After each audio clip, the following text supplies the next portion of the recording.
DJ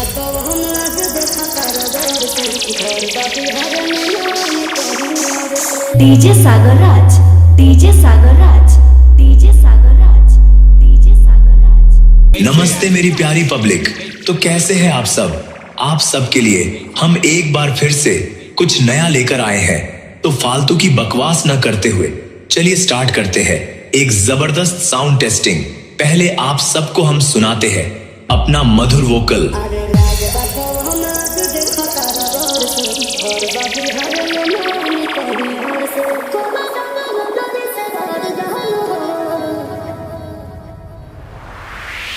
अब आपको सुनाते हैं वोकल ट्रैवल। दोनों को सुनिए और महसूस करिए।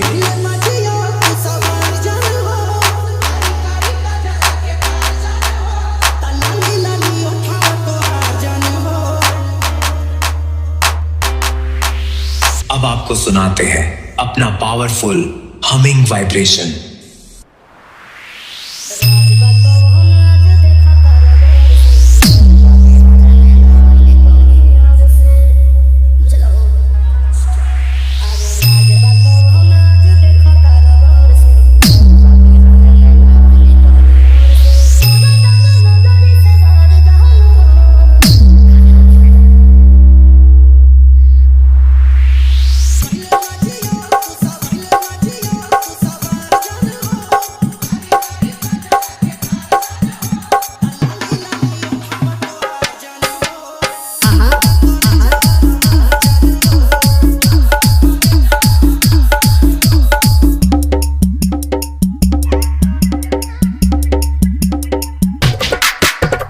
डीजे सागर राज, डीजे सागर राज, डीजे सागर राज, डीजे सागर राज। रघई मठ बाजार, रघई मठ बाजार, रघई मठ बाजार, रघई मठ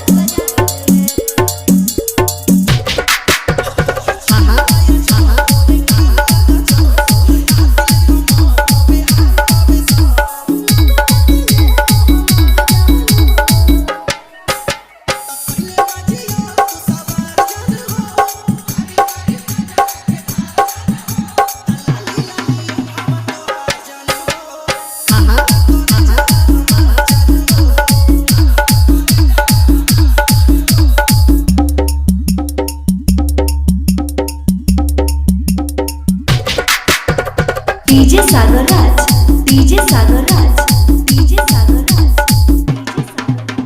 रघई मठ बाजार, रघई मठ बाजार, रघई मठ बाजार, रघई मठ